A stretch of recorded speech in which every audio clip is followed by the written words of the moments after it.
In this section, we're going to start talking about hyperbolas. In a hyperbola, you can see the conic section, how it slices the cross section of those double cones. A hyperbola is the locus of points, or the set of points that is the difference of the distances from any point on the hyperbola to two fixed points. And those fixed points are called the foci. So therefore, if we look over here, D1 minus D2, if you were to take any point, whether it be here or whether it be here, the distance D1 and the distance D2 will always be a set distance for all points on that hyperbola. Here's your two types of hyperbolas. You have your horizontal and your vertical. The horizontal opens left, right. The vertical opens up, down. The center, HK, is the midpoint of the foci, and you do have a focus here and a focus here, so therefore the center is right there. The center, reminder, as it was with the ellipse as well, it's also the center of the vertices. It's also the center of the covertices. The vertices are the turning points. It's kind of like the vertex of a parabola, which we've discussed before. The vertices or turning points are always going to be plus and minus a units, just like it was before. The covertices, which are here and here. Now notice the covertices in this case are not on the hyperbola. The covertices are plus and minus b units away. Now let's look at our vertical one. Here are our vertices, which are just like the vertex of a parabola, and here are our covertices. This is the center. This is a focus, and this is a focus. The transverse axis connects the vertices and has a length of, okay, here's the transverse. To transverse something means to cross over, to cut it. So the transverse axis in this case, notice it passes through the vertices and it also passes through the foci. Here is the transverse axis for the vertical one. Passes through the vertices and passes through the foci. The transverse axis connects the vertices and has a length of 2 units. The conjugate axis, which is this axis right here, the distance from here to here, since this is B and this is B, then the conjugate axis will have a length of 2b, or not necessarily the whole axis, but the portion on the inside here, and the distance from here to here was the 2a.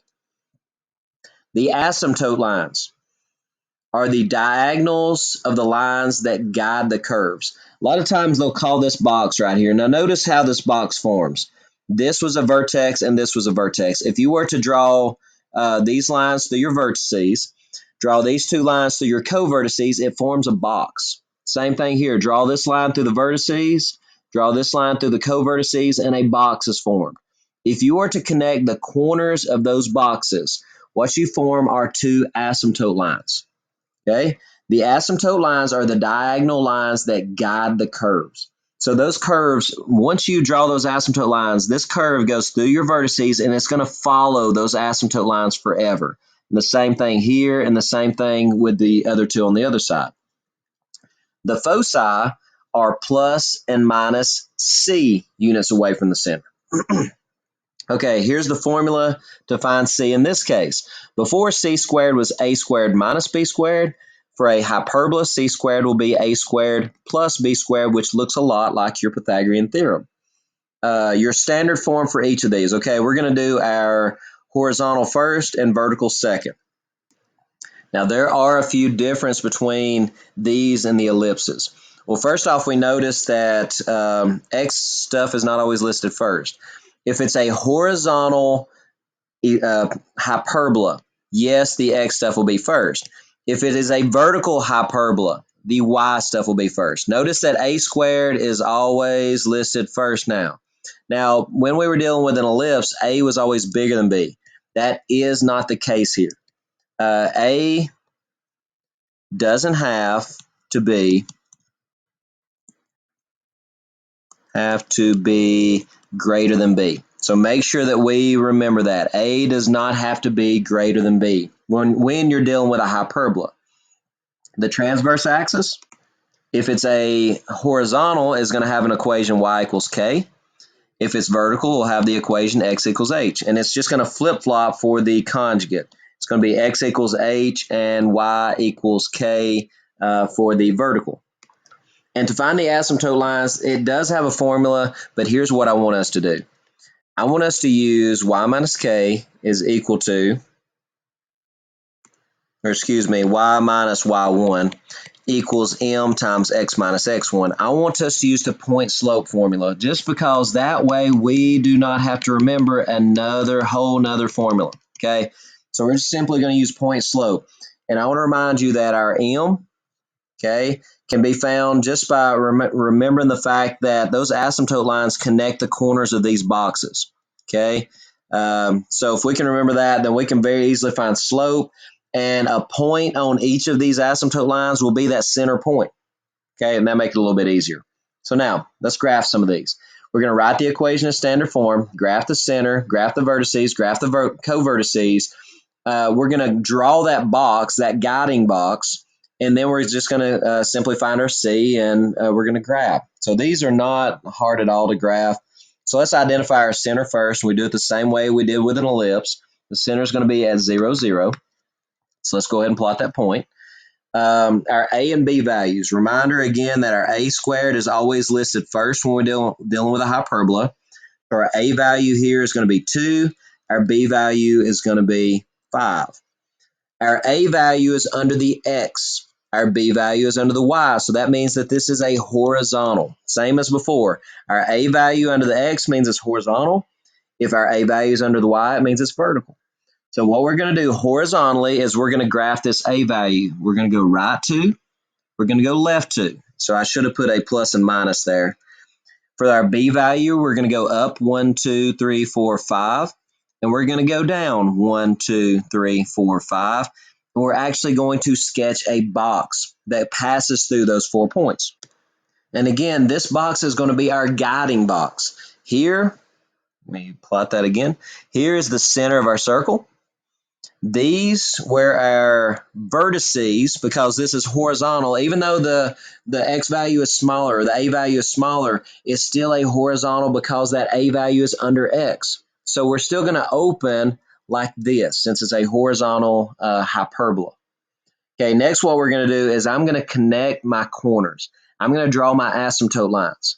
And then it's really easy to graph this. So I'm going to go from center to corner, and from center to corner for each of these corners, and I'm going to draw our 2 asymptote lines. And there are your 2 asymptote lines. Now, before I go any further and actually graph this, let's go ahead and let's identify our vertices, our co-vertices, and our asymptote lines. Our vertices, we went right 2 and left 2. So therefore, our vertices were located at positive and negative 2, 0. Our co-vertices, which are not part of our graph, we went up 5 and down 5, which is located at 0, positive, negative 5. And we can get our asymptote lines. Now, again, I don't do it the way they do it. The way I'm going to do it is I'm simply going to do y minus y1 equals m parentheses x minus x1. So what I can do is I need a slope. And the way I can find slope is I can take center and then a corner. Now, how do I find that corner? I can use my A and B values here. I went up 5 and over 2. So therefore, this slope is going to be 5 halves. And then the point that's on my asymptote lines is always going to be that center point, which in this case was 0, 0. So I'm going to plug in 0 there, and I'm going to plug in 0 there. And once I work that out, I'm going to get one of my asymptote lines as y equals 5 halves x. Then I'm just going to work the problem again, and my other asymptote line, the slope of it will always be the same slope except for negative. So therefore, my 2 asymptote lines will be y equals positive and negative 5 halves x for this problem. The foci, let's go ahead and find our foci. A squared plus b squared will equal c squared is how you find the foci here. That's going to be 29 is equal to c squared. So c is going to be about 5.4. That's how you find your C value. So that's going to be somewhere 1, 2, 3, 4, 1, 2, 3, 4, 5.4, somewhere right in there. And then 3, 4, 5.4, somewhere right in there. There's my 2 foci, which is located on the, again, the transverse axis. It's going to be close to your vertices there. So it's going to be located at plus and minus 5.4 comma 0. And from here on out, now it's just the graphing part. What we're going to do, we're going to start at our vertex here. We're going to follow the asymptote line up. We're going to follow the asymptote line down. Now, anytime you're graphing, you can always plug in some values. You can plug in some x values and find some y values and actually plot points. But this right here is all we have to do on this. Now, let me explain, though. The actual graph, there's a lot of stuff here. The actual graph is just the black part that I just now graphed. That is the graph of your hyperbola, not the rest of it. It's all guides. It's all pieces to help us graph. That right there alone is the actual graph. Okay, the next one. We have a vertical here, which means it's going to open up and down because the y stuff is listed first. Your a squared value is right here, so that means that a is 6. Your b squared is right there, which means b is 3. Your center has not been shifted any at all, so therefore the center is located at 0, 0. Vertices, since it's vertical, your vertices are going to be above and below that. This is the distance to your vertices, so we're going to go up 6 and down 6, so our vertices are located at 0, plus and minus 6. Your co-vertices are left 3 and right 3, so it's going to be located at plus and minus 3, 0. So let's go ahead and graph all that. And there are all your vertices, co-vertices, and center. There's the center. Let's go ahead and draw a box that passes through our co-vertices and vertices as a guide box. Reminder that your asymptote lines pass through the corners of that boxes. And you can also find the slope of your asymptote lines as you're graphing this. So let me go ahead and draw those asymptote lines. And you can really quickly and easily, since it has a y-intercept, notice that your asymptote lines cross at 0. So therefore your slope, we row 6, that was your a value, and you run 3. So the slope there is 6 over 3, or 2. So therefore your equation is going to be y equals 2x, and this one will be y equals negative 2x. So there's your asymptote lines, plus and minus 2x. That was really simple. Next up, let's go ahead and find our foci. And again, the way we find foci is c squared is equal to a squared plus b squared, which will be 45.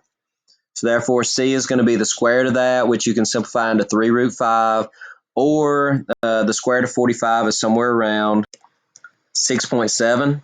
And again, that's going to be located on your transverse axis. So you can go up 6.7 and down 6.7, which is going to be somewhere right in here and somewhere right in here. That's going to be your foci. So that's going to be located at 0, comma, plus and minus 6.7. And from there on out, again, we're just going to use our guides, and it's a vertical hyperbola. So we're going to use our guides and simply follow our asymptote lines. And here is what your hyperbola will look like. And again, you can erase all the guides if you would like to, and the actual hyperbola looks like that. The next one, number 3. Now this is over 1, so if you need to put that, just remember it. The center has been shifted here, right 3 and down 1, so the center is located at 3, negative 1.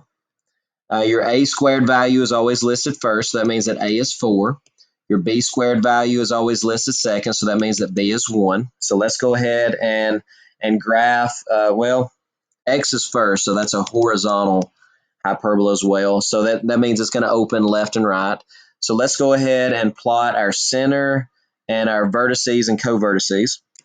And there those are. Now notice that x-wise, I went right and left 4 because the 16 is under the x. I went up and down 1 because the 1, b squared, is under the y. So that's the reason I went left and right what I did and up and down what I did. Now let's go ahead and identify. Here was our vertices. Here was our co-vertices. Here are those points. And let's draw a box that passes through those vertices and co-vertices to use as a guide. And again, you can connect the corners, and that's going to be the asymptote lines for your hyperbola. Now this one's going to be a little bit tougher finding the actual equations for the asymptote lines, but it'll also give us some good practice. The slope of this asymptote line, you can rise 1, run 4, so it's going to be 1/4. The slope of this one is going to be negative 1/4. A point that is on both of those asymptote lines is that 3, -1, which is the center. So therefore, let's find our two asymptote lines. We're going to do y minus y1 equals m parentheses x minus x1. The slope, let's find this one first. The slope is 1/4, and it passes through the point 3, -1. So let's simply find the equation of that line.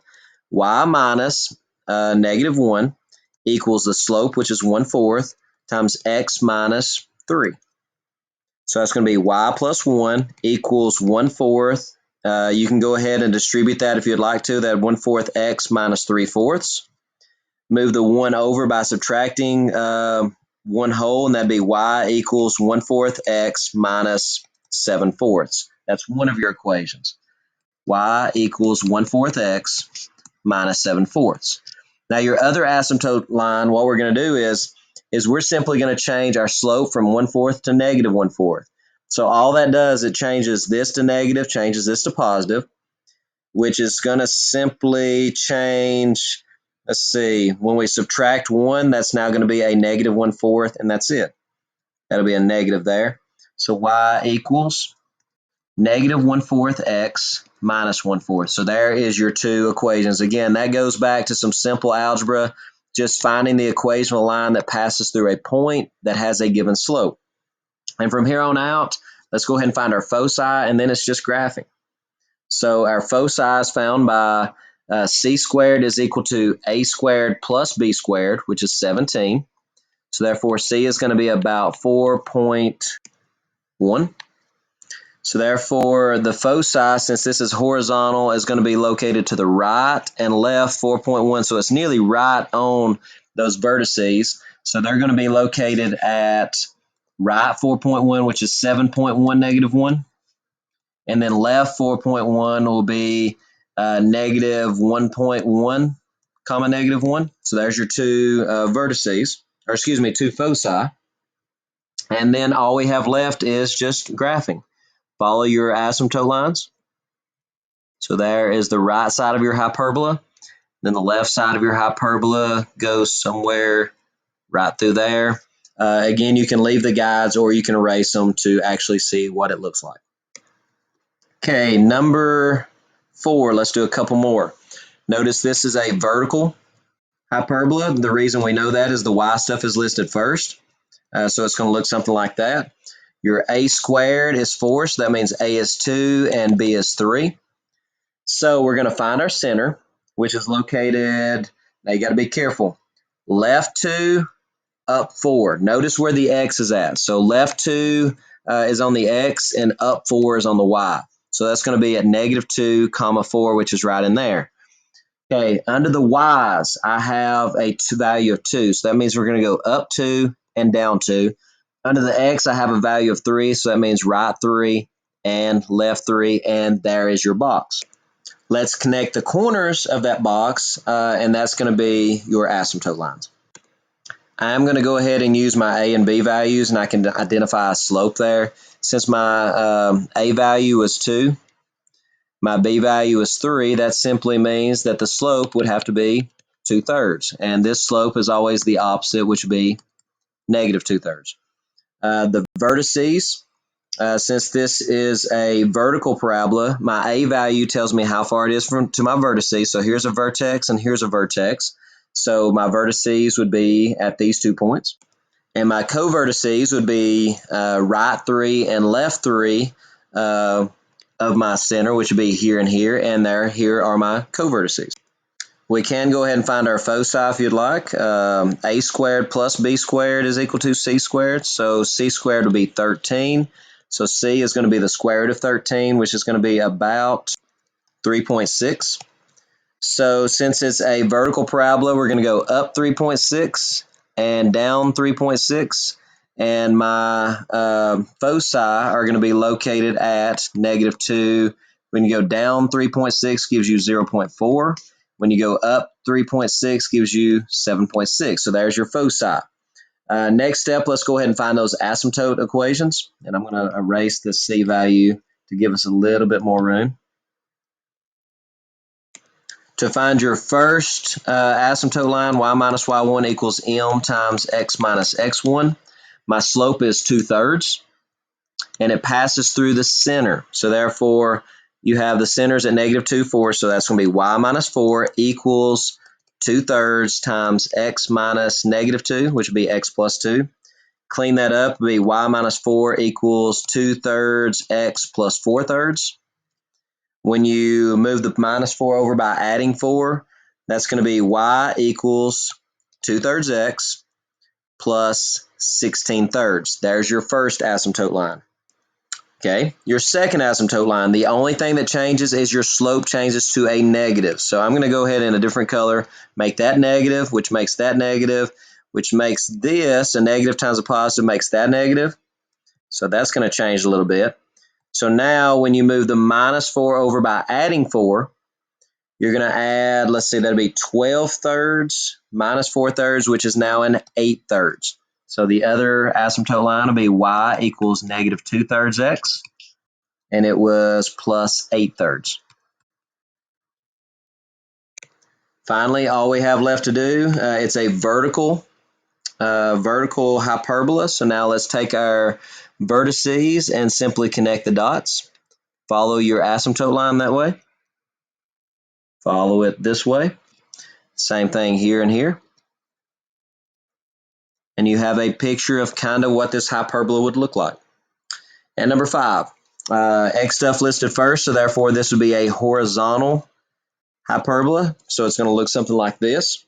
The center got shifted left to right 0 and down 3, so the center is going to be at 0, negative 3.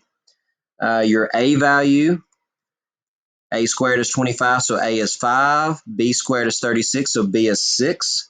So from that 0, negative 3, which is located right here, we're going to go horizontally right and left 5. So 1, 2, 3, 4, 5. And again, the way I remember that, 1, 2, 3, 4, is because that a squared is under the x value. So that tells me how far left and right to go. The b squared is under the y, so that tells me how far up and down to go. So up 6 and down 6. Connect those corners, and there is your guide box. Next up, let's go ahead and connect the corners of those boxes, and that's going to be our asymptote lines. And there are your asymptote lines. Now I have failed to write down the vertices and co-vertices. Let's go ahead and do that next. Here are my 2 vertices, which are right and left 5 units. Remember, this is the distance right here to the vertices. So let's go right 5 and left 5, and my vertices are going to be located at, I can just use plus and minus there, positive negative 5, negative 3. To get to my co-vertices, I'm going to go up 6 and down 6. So when I go up 6 from my center, that's going to be at 0, 3. When I go down 6, that's at 0, negative 9. My c value, c squared is equal to a squared plus b squared, which is 61. So therefore, my distance to c is going to be the square root of 61, which is about 7.8.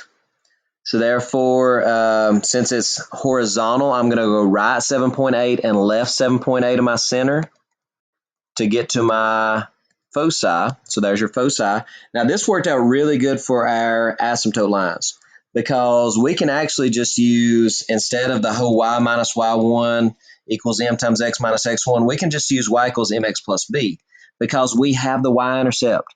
Our center turned out to be the y-intercept. Our slopes were, this one has a slope of 6/5. This one has a slope of negative 6/5. And we can find that from our a and b values. So my asymptote lines are going to be y equals plus and minus 6/5 x, and my y-intercept for both are going to be at negative 3. So that's the reason I can write it like that. So therefore, let's go ahead. It's a horizontal parabola. Let's use our vertices. Simply follow the asymptote lines, and my hyperbola is going to look something like this. Okay, starting with number 6, we're rewriting the equations in standard form. Now, this is going to be very similar, super similar to what we did with ellipses. So let's do the same. Let's zoom in here. Remember what the standard form looked like. Let's go ahead and list our x stuff together. 9x squared, move the 90x over with it, leave a space. Negative 16y squared doesn't have anything that goes with it, so equals 351. Let's factor out the 9 first. You're left with x squared plus 10x. There's nothing to factor out here, so let's leave it, equals 351. Let's complete our square. Half it, square it, we're going to add 25. Let's add 9 times 25 to the other side as well. That's going to be 225. After you complete the square, we always factor. Perfect square factors into half of this 10, which would be x plus 5 squared minus 16y squared equals 576. Now, the only thing left to do is just like with the ellipse. This needs to equal 1. So let's go through and divide all 3 terms by 576. This is going to reduce 9 and 576 reduces to a 1 and a 64. This reduces 16 and 576 is going to reduce to a 1 and a 36. And then this reduces to 1. So now let's go ahead and write down the cleaned up version. X plus 5 squared over 64 minus y squared over 36 is equal to 1. Next one. I want to point out that the x stuff is what's negative here. So if you want to go ahead and list it second, you can. If you can look ahead and see what's about to happen, I'm going to go ahead and list it first, and you'll just see what's going to happen. So list your x stuff together. Move the y squared over. Let's leave a little bit of space. So plus y squared minus 6y equals, and leave the 287 over there. If there's a number out front, factor it. So we're going to pull out the negative 4. We're left with x squared plus 14x. Leave a space. Nothing to factor out of y squared, so let's leave it. And that equals 287. Completing the square, half it, square it, we're going to add a 49 here. However, we added a negative 4 times 49. That's going to be negative, 160 and 36. That's negative 196 is what we added. Same thing here, half it, square it, we're going to add 9, so add 9 to the other side. Clean that up, that's going to be a negative 4, parentheses. This is going to factor into x plus 7 times itself. This is going to factor into y minus 3 times itself. When you clean up the other side, you get 100. Okay, the last thing we need to do is all 3 terms. Let's go ahead and divide by 100. The 4 and the 100 reduces to a 25. That doesn't reduce at all. This reduces to a 1. But I do want to point out your minus is located right here. When you're dealing with hyperbola, you list the positive first and then it's minus something. So let's move this term and write it first. So you're going to have a y minus 3 squared over 100, which tells you this is going to be a vertical hyperbola. And then the minus, and it's going to be x plus 7 squared over 25 is equal to 1. So again, the positive's listed first, the negative is going to be listed second since it's hyperbola. Next one, 25x squared, group it with the other x stuff. So you have minus 50x, I'll leave a space. The minus y squared tells you that this is going to be a hyperbola. Factor out anything in front, so we're going to factor a 25 out of this one. You're left with x squared minus 2x, leave a space.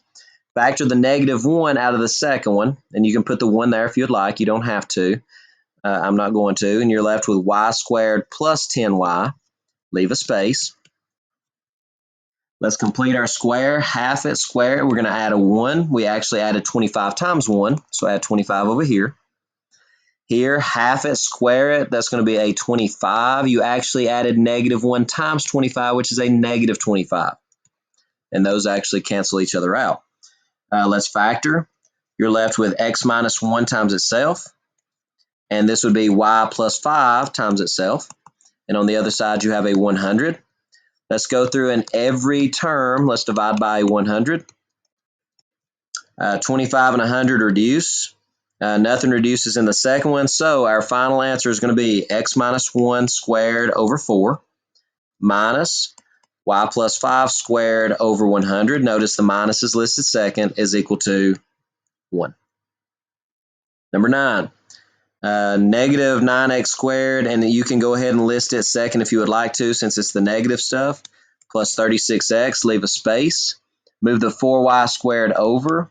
That'll be a plus 4y squared plus 64y, and you have the 104 on the other side. Next step, factor out a negative 9 here. You're left with x squared minus 4x, leave a space. Factor the 4 out here, you're left with y squared plus 16y, leave a space, is equal to 104. Let's complete our squares. Half it, square it, add a 4 in parentheses. Negative 9 times 4 is what got added to that side. Half it, square it, you're adding 64. However, 4 times 64, or 256, is what got added to that side. Let's clean up. Negative 9, parentheses, factors into x minus 2 squared, plus 4, parentheses, factors into y plus 8 squared, equals, when you combine this, you get 324. The last thing that's left to do is divide everything by 324 to get our equals 1. 9, let me do a different color here. 9 and 324 reduces to a 1 and 36. 4 and 324 reduces to a 1 and an 81, and this reduces all the way. Notice again, the minus is here, so let's list our y stuff first. So you have y plus 8 squared over 81, this term, minus x minus 2 squared over 36 is equal to 1. There's your hyperbola. And the last one of these, let's go ahead, let's see, my y squared stuff is positive, so let's do 4y squared. Let's move the 24y over by doing plus 24y, leave a space. Move the x squared over, that'd be a negative x squared when it gets moved over, plus 12x, leave a space, and it's equal to 196. I believe everything got moved to the right spot. Let's factor out a 4. You're left with y squared plus 6y. Factor out the negative 1, you're left with x squared minus 12x equals 196. Complete the square. Half it, square it. You add a 9 in parentheses, so you add a 36 to this side. Half it, square it. That'd be a positive 36. However, because the minus out front, you're going to add a negative 36 to the other side. And again, that just so happens to cancel. Clean it up. That's going to be 4 times y plus 3 squared when you factor, minus x minus 6 squared when you factor is equal to 196. And the last thing we need to do is divide all 3 terms by 196. This will clean up. This will, reduce down to a 1 and a 49. So that gives you y plus 3 squared over 49 minus x minus 6 squared over 196 is equal to 1. Okay, next up we're going to talk about eccentricity again. And again, eccentricity tells you how different it is from a circle. We can also measure the eccentricity of hyperbolas. The formula for eccentricity is the same for all conics. While the eccentricity of an ellipse is always between 0 and 1, for a hyperbola, this value is always greater than 1. And I want to show you a picture here that is a good model of what we mean by eccentricity. Notice the circle here in the middle has an eccentricity again of 0 because eccentricity is the measure of how different is it from a circle. If you have a eccentricity between 0 and 1, it's not very different. You see this first ellipse here around the circle is not very different from the circle. However, they get more and more different. And then it breaks apart and you start seeing these parabolas. And these parabolas have eccentricities equal to 1, which we'll get into a little bit later. And then it flips over and becomes even more different. And you see these blue ones over here. You see these, hang on just a second. There we go. You see the blue ones, which are hyperbolas, which are very, very different from a circle. So as different as you can get. So again, if you have an eccentricity that's greater than 1, then you have a hyperbola. So let's determine the eccentricity for each hyperbola given the equation. Again, we're simply doing C over A. Our A value is always listed first, remember, for a hyperbola. To find the C value, we're going to do a squared plus b squared is equal to c squared. This is a squared and b squared. So 90 is equal to c squared. So c is going to be root 90. So therefore, your eccentricity here is going to be root 90 over a, which is 9. Now we can clean this up a little bit. The square root of 90 is going to be the square root of 9 times the square root of 10. So that's going to be, when you reduce it, root 10 over 3, which is about, and hang on, I just messed up on that. This is c over a. 9 is a squared, so these a's should be 3 on bottom. So when you do 3 root 10 over 3, that's going to leave you with just root 10, which is somewhere around 3.16. And that's an error that I feel like is very common with these. Just make sure that it's an a value and that you do not use a squared, and that you use c and not c squared. Okay, the next one. Again, this is a squared, so you have an a value of 15. We know that c squared is equal to a squared plus b squared, so this is going to be 289. So therefore, your c value is going to be 17. So therefore, your eccentricity, your c over a, is going to be 17 over 15, which is somewhere around 1.13. The next one, that's 1.13. The next one, your a squared value is 1, so therefore your a value will also be 1. We know that, again, c squared equals a squared plus b squared, which would be 145. So therefore, c is going to be the square root of 145. So we can just put our eccentricity is going to be c over a, which is 1. So our eccentricity for this one is going to be somewhere around 12.04. So very eccentric on that one. And then the last one. Here's your a squared, so therefore we have an a value of 6. C squared is a squared plus b squared. So that's going to be 232. So C is going to be root 232, which can be split into the square root of 4 times the square root of 58. So now our eccentricity is going to be C, 2 root 58 over A. So you can reduce that. That's going to be root 58 over 3 is the exact answer, which is going to be somewhere around 2.54. That's the eccentricity.